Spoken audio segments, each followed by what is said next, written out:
Acte 16, versets 16 à 24.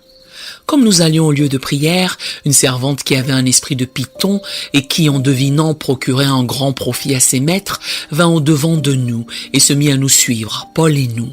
Elle criait, « Ces hommes sont les serviteurs du Dieu très haut et ils vous annoncent la voie du salut. » Elle fit cela pendant plusieurs jours. Paul, fatigué, se retourna et dit à l'esprit, « Je t'ordonne au nom de Jésus-Christ de sortir d'elle. » Et il sortit à l'heure même.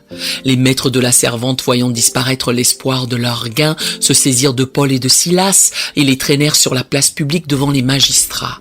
Ils les présentèrent au prêteur en disant, « Ces hommes troublent notre ville. Ce sont des Juifs qui nous annoncent des coutumes qu'il ne nous est permis ni de recevoir, ni de suivre, à nous qui sommes Romains. » La foule se souleva aussi contre eux, et les prêteurs, ayant fait arracher leurs vêtements, ordonnèrent qu'on les battît de verges. Après qu'on les eut chargés de coups, ils les jetèrent en prison en recommandant au geôlier de les garder sûrement. Le geôlier, ayant reçu cet ordre, les jeta dans la prison intérieure et leur mit des ceps aux pieds. Tous les médiums ne sont pas des imposteurs comme la sorcière d'Endor dans 1 Samuel chapitre 28. Luc nous parle d'une jeune fille démoniaque qui a été victime de ce que la version de la Bible English Standard Version appelle un esprit de divination. Littéralement, c'est un esprit de python. Le mot Python fait référence au serpent légendaire qui gardait l'oracle de Delphes, un temple situé dans le centre de la Grèce qui abritait les 10 heures de bonne aventure les plus célèbres de l'Antiquité. Le Python était associé à Apollon, le dieu de la prophétie. Non loin de Philippe, il y avait un grand sanctuaire dédié à Apollon. Tout comme les prêtresses d'Apollon à Delphes étaient capables de prédire l'avenir, cette servante esclave servait ses maîtres humains à Philippe en tant que diseuse de bonne aventure.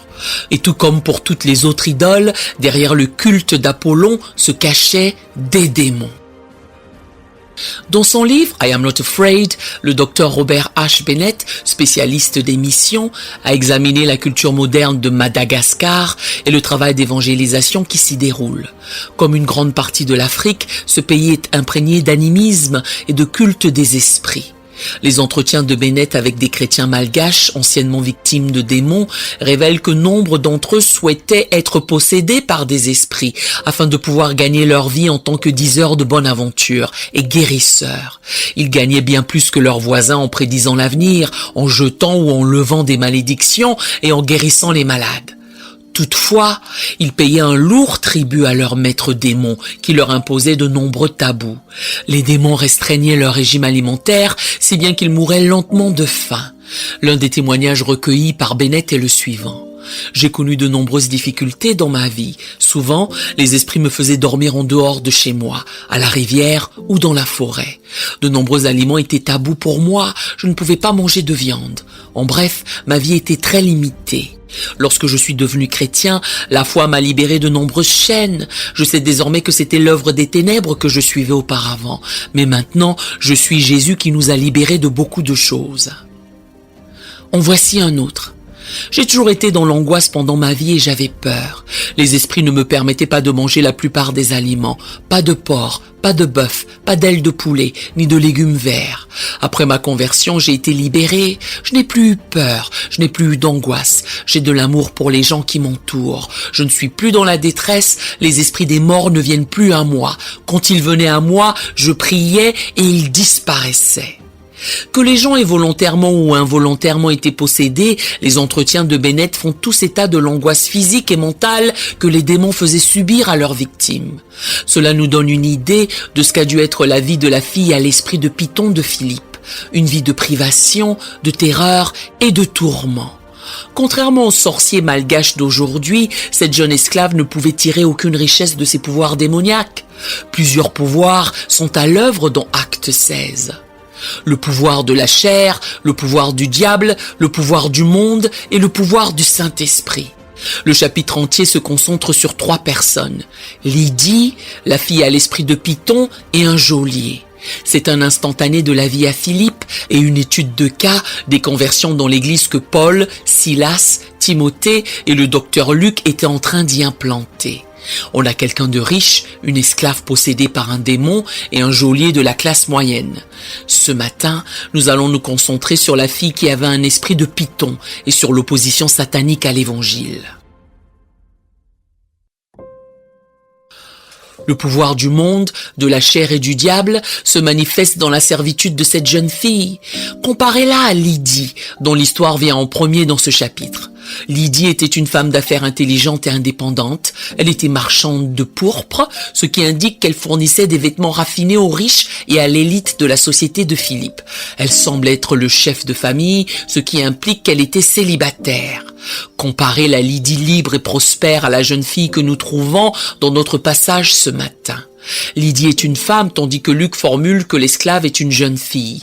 Il est probable qu'elle ne soit que préadolescente. Elle est une filiale à part entière d'une entreprise commerciale spécialisée dans l'abus de gens religieux, suffisamment désespérés pour payer de l'argent en échange d'un lien quelconque avec une puissance supérieure. Il semblerait que ces maîtres humains lui aient laissé la liberté de se déplacer dans la ville à sa guise, puisqu'elle a suivi Paul et ses compagnons pendant plusieurs jours. Cela dit, elle n'est pas vraiment libre. Elle est considérée comme une propriété et non un individu selon la loi romaine. Elle est également asservie par un démon. Non seulement son corps a été assujetti pour l'usage d'hommes cupides, mais son esprit l'a également été par le malin. Voilà une jeune fille liée à une vie sombre et terrifiante, tenue en captivité par des hommes malveillants et un mauvais esprit. Paul, quant à lui, avait été asservi une quinzaine d'années auparavant, alors qu'il voyageait sur le chemin de Damas. Paul et cette jeune fille ne s'appartenaient pas. Paul appartenait corps et âme au Seigneur Jésus-Christ. Cette servante appartenait corporellement à ses propriétaires cupides, et son âme était liée à la volonté du malin et de ses sbires. Nous voyons donc dans ce texte le pouvoir de la servitude. La fille à l'esprit de Python est esclave des hommes et des démons. Paul est esclave de Christ. Seul l'un d'eux est réellement libre au début du passage. Il y a également d'autres esclaves dans ce passage. Les habitants de Philippe qui étaient liés spirituellement. Ils cherchaient désespérément à connaître leur avenir, à entrer en contact avec quelque chose de divin. Ils étaient tellement esclaves de leurs propres péchés qu'ils étaient prêts à payer cher pour recevoir une parole spirituelle de la fille à l'esprit de Python. Le verset 16 affirme qu'elle rapportait beaucoup à ses propriétaires en prédisant l'avenir pour leur compte. Les gens sont sans cesse anxieux à propos de l'avenir et désespérés de préserver l'illusion de leur contrôle sur leur vie. Les citoyens de Philippe n'étaient pas différents. Les démons profitaient de cette anxiété et idolâtrie. Paul écrira plus tard à l'église de Philippe, dont faisait probablement partie la fille à l'esprit de Python, que votre douceur soit connue de tous les hommes. Le Seigneur est proche, ne vous inquiétez de rien, mais en toute chose, faites connaître vos besoins à Dieu par des prières et des supplications, avec des actions de grâce, et la paix de Dieu qui surpasse toute intelligence gardera vos cœurs et vos pensées en Jésus-Christ. Philippiens 4, versets 5 à 7. Ceux qui se confient en Christ sont libérés de la servitude de l'inquiétude, puisque le seul et vrai Dieu tient notre avenir entre ses mains aimantes et transpercées de clous. Il a brisé la puissance que les forces des ténèbres exerçaient sur nous, et nous pouvons nous reposer en paix dans la liberté qu'apporte le fait de servir le Seigneur Jésus. L'autre puissance mondaine et démoniaque à l'œuvre dans ce passage est la cupidité. Dans l'Antiquité, la magie et la divination étaient souvent combinées pour protéger quelqu'un du malheur, pour jeter un sort à un ennemi, pour en influencer un autre ou pour connaître l'avenir.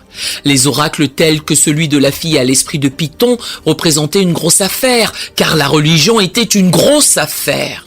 Rome était un empire où régnaient de nombreux dieux démons, tous censés contrôler le destin des gens. Certains contrôlaient la mer, d'autres la météo, d'autres encore la fertilité. Il y avait des enchantements et des sortilèges pour conjurer la maladie et le mal. Il y avait des incantations et des sacrifices pour attirer la bonne fortune. Chaque consultation, chaque sacrifice, chaque enchantement, chaque sortilège se vendait à un prix. Et les gens ne manquaient pas, bien au contraire. Ils étaient prêts à payer pour entrer en contact avec la fille à l'esprit de Python de Philippe.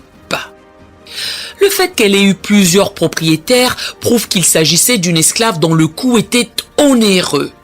Dans la culture gréco-romaine, l'oracle idéal était une belle jeune fille. Ces jeunes femmes étaient considérées comme très favorisées par les dieux et les esprits. La jeune fille à l'esprit de Python était une mine d'or pour ses propriétaires. Il n'est de ce fait pas surprenant que Paul ait toléré qu'elle les suive, lui et ses compagnons, pendant plusieurs jours, alors qu'elle ne cessait de crier en faisant leur publicité. Paul se heurtait à la puissance de la cupidité. Une autre puissance de la nature déchue de l'homme et du royaume des ténèbres du diable à Philippe était la puissance de la fausse spiritualité. C'est la fausse spiritualité qui a poussé les Philippiens à rechercher la fille à l'esprit de Python dans leur rejet du seul vrai Dieu souverain dont la loi était écrite sur leur cœur. Romains 1. La fausse spiritualité est ce qui coulait de la bouche de la prophétesse Python lorsqu'elle proférait les mensonges des démons au nom d'une idole grecque appelée Apollon. La fausse spiritualité, sous l'apparence d'une religion nationale, est à la base de l'accusation portée par les propriétaires en colère de la jeune esclave, qui accusent Paul et ses compagnons, versets 20 et 21. Ces hommes troublent notre ville. Ce sont des Juifs qui annoncent des coutumes qu'il ne nous est permis ni de recevoir, ni de suivre, à nous qui sommes Romains. Sur les arcades de l'entrée de Philippe était inscrite une mise en garde contre l'introduction de fausses religions dans la ville. Vénérer les dieux démoniaques de Rome était patriotique. Prêcher un seul Dieu tout-puissant n'était pas seulement politiquement subversif, mais menaçait la vaste économie des religions démoniaques sur lesquelles les hommes d'affaires, comme les propriétaires d'esclaves, s'appuyaient. Les propriétaires d'esclaves pensaient que les Juifs étaient païens parce qu'ils refusaient d'adorer les dieux de Rome, y compris César, acte 17-7. Pour eux, Paul et ses compagnons menaçaient la capacité des dieux à communiquer avec les citoyens de Philippe. En outre, ces Juifs prêchaient un message selon lequel leur seul et unique Dieu était le roi suprême, ce qui constituait une menace directe pour le pouvoir de César. Les bons Romains vénéraient l'idéal de Rome, et Philippe était une colonie romaine, un avant-poste de Rome dans l'Empire. Les colonies romaines étaient fondées et gérées pour promouvoir la culture romaine parmi les nations païennes comme la Macédoine.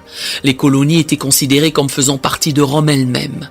Leurs habitants étaient citoyens de Rome, ils avaient leur propre sénat et n'étaient pas soumis aux impôts romains. Philippe était une Rome loin de Rome, une forteresse à partir de laquelle l'Empire pouvait protéger ses intérêts et promouvoir son influence. Or, Jésus était en train de planter un avant-poste dans la colonie romaine de Philippe et il le peuplait de citoyens de son royaume. Une femme d'affaires nommée Lydie et sa famille, une esclave païenne son nom, un garçon à moitié juif de Lystre nommé Timothée, un docteur de l'école de médecine de Philippe nommé Luc, un ancien et prophète juif de Jérusalem nommé Silas, un soldat romain et sa famille, et un rabbin renégat servi à Christ nommé Saul Paulus de Tarse. L'évangile faisait irruption dans la forteresse du diable. Paul écrira à l'église de Corinthe. Si nous marchons dans la chair, nous ne combattons pas selon la chair. Car les armes avec lesquelles nous combattons ne sont pas charnelles, mais elles sont puissantes par la vertu de Dieu pour renverser des forteresses. Nous renversons les raisonnements et toute hauteur qui s'élève contre la connaissance de Dieu et nous amenons toute pensée captive à l'obéissance de Christ. 2 Corinthiens 10, versets 3 à 5. Paul hésite à chasser le démon de l'esclave. Il savait que cela provoquerait des remous dans une ville où la foi interdisait les nouvelles religions. En agissant de la sorte, Paul a fait l'objet de sa première mise en accusation officielle dans le livre des Actes des Apôtres. En tant que ville romaine, Philippe était administré par 2 magistrats, prêteurs, qui siégeaient au siège du jugement, sur la place de la ville. Ici, les 2 Juifs, Paul et Silas, sont confrontés à une opposition par le biais d'une coopération légale qui est à la fois civile et spirituelle. Il s'agit d'une question civile dans la mesure où Paul a troublé la paix de la ville au nom de son Dieu non romain. Il s'agit également d'une opposition spirituelle. Satan a perdu la bataille de l'esclave. À présent, il a trouvé un nouveau moyen d'entraver le ministère de l'Évangile à Philippe par le biais de ses accusations légales. Les versets 20 et 21 nous énoncent que les accusateurs ont allégué « Ces hommes troublent notre ville, ce sont des Juifs qui annoncent des coutumes qu'il ne nous est permis ni de recevoir ni de suivre, à nous qui sommes Romains. » La foule se souleva aussi contre eux. L'accusation relatée par Luc n'est pas la destruction d'une entreprise commerciale, mais la perturbation de la vie spirituelle d'une ville romaine. La sentence du tribunal est une bastonnade publique avec des fagots, symbole de la justice romaine. L'oppression spirituelle dans la cité des hommes prend la forme d'une procédure judiciaire, comme ce fut le cas pour Jésus sur le chemin du calvaire. Ensanglantés et meurtris, Paul et Silas sont attachés au cep et assis sur un sol sale, dans l'obscurité, au plus profond d'une prison romaine. Ce récit comporte également une tentative de coercition émotionnelle. La fille, à l'esprit de Python, suit l'équipe de Paul en criant « Ces hommes sont les serviteurs du Dieu très haut, ils vous annoncent la voie du salut ». Verset 17. Il se peut que le démon se moquait de ces hommes. Il se peut qu'il ait été contraint de proclamer la vérité, comme les démons l'ont constamment fait devant Jésus au cours de son ministère terrestre. Une autre possibilité probable est que le démon tente de s'associer au ministère de Paul. Il s'agit d'une tentative d'annoncer que l'esclave et Paul servent tous deux la même grande source spirituelle. Comme cela a dû embêter Paul d'entendre ce démon crier jour après jour, prétendant être un serviteur du Dieu très haut. Ce nom décrit la puissance absolue de Dieu. Tout ce que Satan et ses forces comprennent et désirent, c'est le pouvoir absolu de Dieu. Ils ne connaissent rien de son amour ou de sa miséricorde. Le but de Lucifer était le pouvoir. Je monterai sur le sommet des nues, je serai semblable au très haut. Ésaïe 14, verset 14. Cela devrait d'ailleurs être un avertissement pour nous. Le pouvoir appartient à Dieu. Chaque fois que vous voyez quelqu'un dans l'église de Jésus s'efforcer d'obtenir du pouvoir, il s'agit presque toujours d'un problème spirituel et non administratif. Paul se décrit comme l'esclave le plus humble et non comme un maître. Satan a soif de pouvoir et de contrôle. Les luttes de pouvoir peuvent être démoniaques. Méfiez-vous des gens du royaume de Dieu qui aiment le pouvoir et le contrôle. Cette phrase, le Dieu très haut, était aussi un titre utilisé par Zeus. En conséquence, il se peut que le démon s'efforce de relier l'évangile de Paul au polythéisme de Rome. Quel que soit le motif du démon, Luc nous relate que Paul en fut très contrarié. Les missionnaires ont dès lors été confrontés à une oppression juridique et émotionnelle dans leur assaut contre le contrôle exercé par Satan sur cette fille et cette ville. Ils ont également subi une oppression physique. La réprimande donnée à Paul et Silas consistait en de nombreux coups et elle était suffisamment sévère pour que le geôlier soit obligé de laver leurs plaies. Imaginez les cicatrices que Paul arborait après avoir été battu. Ainsi, pour l'amour de l'évangile, ces missionnaires subissent une contrainte juridique et spirituelle, émotionnelle et physique, vu que le diable essaie désespérément d'empêcher l'évangile de progresser. Ils sont accusés par des hommes en colère, condamnés illégalement par des hommes pressés, nargués par un démon, opprimés par une fausse spiritualité et sacrifiés au nom de la cupidité et du racisme. Or, malgré tout ce que Satan et les hommes méchants peuvent inventer pour s'opposer à l'évangile, ils ne parviennent pas à l'emporter. Au milieu de toute cette oppression, une véritable puissance et une véritable liberté sont à l'œuvre à Philippe. Lorsqu'il ne put plus supporter la situation, Paul se tourna vers le démon Python et le somma. « Je t'ordonne au nom de Jésus-Christ de sortir d'elle !» Luc nous raconte, et il sortit à l'heure même. La prêtresse à l'esprit de Python est délivrée des forces du mal qui l'ont asservie et exploitée pendant si longtemps. La réponse de Paul est la seule formule biblique pour un exorcisme. « Je t'ordonne au nom de Jésus-Christ de sortir d'elle !» Paul n'exorcise pas ce démon, c'est Jésus qui le fait. Et le pouvoir de Jésus est absolu et immédiat. Le démon est parti sans aucune pratique rituelle, ni aucun sort, ni aucune eau bénite jetée. C'est Jésus qui règne. Lui seul chasse les forces des ténèbres. La plupart des commentateurs s'accordent à dire que Paul a commencé à partager avec elle le sens de la véritable liberté en Christ et que cette jeune femme, autrefois esclave, a été ajoutée à l'église, puisque ce passage est un instantané des personnes introduites dans l'église de Christ à Philippe. Le démon Python offrait une fausse fortune et un faux espoir, mais la fille à l'esprit de Python de Philippe a trouvé un véritable avenir et une véritable espérance dans la puissance libératrice de Christ. Il est probable qu'il ait partagé à cette prêtresse d'Apollon ce qu'il a soutenu au geôlier romain au verset 31. « Crois au Seigneur Jésus et tu seras sauvé, toi et ta famille. » Le message de l'évangile est simple. Dieu a tout fait pour que son message de salut soit simple. Il est assez simple pour qu'un enfant le comprenne et le fasse sien. Il est suffisamment simple pour que le geôlier et sa famille le comprennent. C'est le message de la victoire sur les puissances du monde, de la chair et du diable. Notez donc les 3 personnages de ce chapitre. Une femme païenne, une esclave démoniaque et un geôlier soldat romain. Tous ces personnages étaient des catégories de bas étage pour les Juifs. Saul, le rabbin, aurait totalement méprisé ces gens. La prière matinale de tout bon pharisien, y compris Saul, était « Seigneur, je te remercie de n'être ni païen, ni esclave, ni femme. » Mais l'apôtre Paul, qui avait la puissance de l'esprit de Jésus, a partagé le message de l'évangile avec ceux qui l'auraient évité il fut un temps, en traversant la rue en tant que rabbin Saul. Paul n'était plus opprimé par les chaînes de la fausse religion et sa liberté en Christ a conduit à la libération de ces 3 individus. Ainsi, nous avons vu les puissances du monde, de la chair et du diable à l'œuvre à Philippe. Mais nous avons aussi vu la puissance de l'Esprit de Dieu triompher d'elles toutes. La nature déchue de l'homme est une prison. Les mensonges de Satan promettent le contrôle de sa propre vie et le pouvoir, tandis qu'en réalité, il n'apporte qu'esclavage et oppression. Seul Jésus peut vous rendre libre.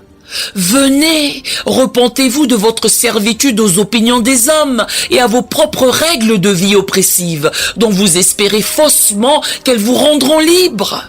Venez boire profondément la liberté qui est vôtre, en vous confiant à la vie juste et à la mort sacrificielle de Jésus. Ésaïe 55, versets 1 et 2. Vous tous qui avez soif, venez aux eaux, même celui qui n'a pas d'argent. Venez acheter et manger. Venez acheter du vin et du lait sans argent, sans rien payer. Pourquoi pesez-vous de l'argent pour ce qui ne nourrit pas? Pourquoi travaillez-vous pour ce qui ne rassasie pas? Écoutez-moi donc, et vous mangerez ce qui est bon, et votre âme se délectera de mes succulents. Nous aimerions vous donner l'opportunité de faire de Jésus le Seigneur de votre vie. Voulez-vous bien prier avec moi? Dites, Seigneur Jésus, je me repens de mes péchés. Viens dans mon cœur. Je fais de toi mon Seigneur et Sauveur. Et merci Seigneur pour le baptême du Saint-Esprit en moi. Dans le nom de Jésus. Par cette simple prière, nous croyons que le Saint-Esprit vous conduit sur le chemin de la nouvelle naissance. Allez dans une bonne église qui est basée sur la Bible, donnez à Dieu la première place. Nous espérons de tout cœur que ce message vous encouragera. Si vous connaissez quelqu'un qui puisse être encouragé, s'il vous plaît, envoyez-le lui. Édifions le corps de Christ ensemble. Nous publions régulièrement des messages, des shorts et des prières. Appuyez sur la cloche des notifications pour vous le rappeler. Merci infiniment de nous soutenir en vous abonnant à notre chaîne. Que Dieu vous bénisse merveilleusement.